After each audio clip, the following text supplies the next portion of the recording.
25 ദിവസത്തെ കാത്തിരിപ്പിനൊടുവിൽ കേരളം ആര് ഭരിക്കുമെന്നറിയാൻ ഇനി മണിക്കൂറുകൾ മാത്രം. നാളെ രാവിലെ 8 മണിക്ക് വോട്ടെണ്ണൽ ആരംഭിക്കും.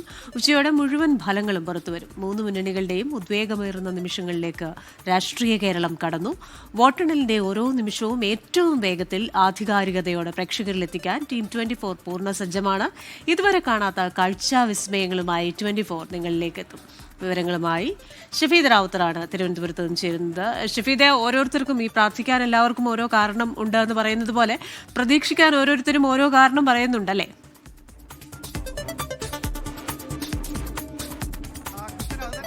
രാഷ്ട്രീയ ആകാംക്ഷ. തെരഞ്ഞെടുപ്പാണ്, ജനാധിപത്യത്തിന്റെ ഉത്സവമാണ്. പക്ഷെ അപ്പോഴും നമ്മുടെ ദിവസങ്ങൾ നീണ്ട കാത്തിരിപ്പിനൊടുവിൽ നാളെ കൗണ്ടിംഗ് ഡേ വരാൻ പോകുന്നത് ഏതാണ്ട് മണിക്കൂറുകൾ മാത്രമാണ്.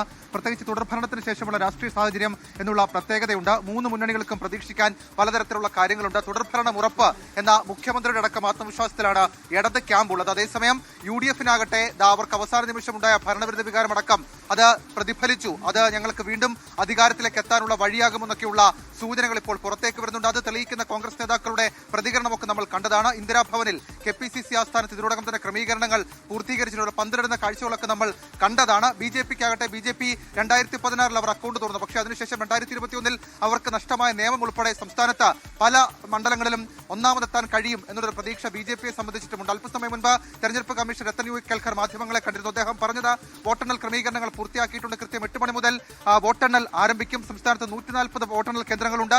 ഏതാണ്ട് 15,000-ഓളം ജീവനക്കാരാണ് വോട്ടെണ്ണലിൽ പങ്കാളികളാകുന്നത്. 32,000-ഓളം സുരക്ഷാ ഉദ്യോഗസ്ഥർ, അത് പോലീസും കേന്ദ്രസേനയും ഉൾപ്പെടെ സുരക്ഷ ഒരുക്കും. മാത്രവുമല്ല കൃത്യമായിട്ടുള്ള എല്ലാ കാര്യങ്ങളും ഉറപ്പാക്കും. 5 മണിയോടുകൂടി വോട്ടെണ്ണൽ പൂർത്തീകരിക്കാൻ കഴിയുമെന്നാണ് തെരഞ്ഞെടുപ്പ് കമ്മീഷൻ ഇപ്പോൾ വിലയിരുത്തുന്ന കാര്യം. ശേഷം 48 മണിക്കൂറിനുള്ളിൽ കേന്ദ്ര തെരഞ്ഞെടുപ്പ് കമ്മീഷൻ ഇൻഡെക്സ് കാർഡ് അടക്കമുള്ള കാര്യങ്ങൾ പ്രസിദ്ധീകരിക്കുകയും ചെയ്യും. ഏതായാലും വലിയ ആകാംക്ഷയിലാണ് പൊതുജനങ്ങളും രാഷ്ട്രീയ പാർട്ടികളും.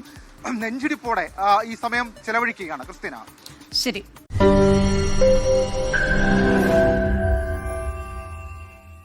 ലോകത്തെവിടെയായാലും ഏത് സമയത്തും 24 വാർത്തകളും ഓഗ്മെന്റഡ് റിയാലിറ്റി പാക്കേജുകളും എക്സ്പ്ലെയിനറുകളും വിശദമായി കാണാൻ ഞങ്ങളുടെ YouTube ചാനൽ നിങ്ങൾക്ക് സബ്സ്ക്രൈബ് ചെയ്യാം.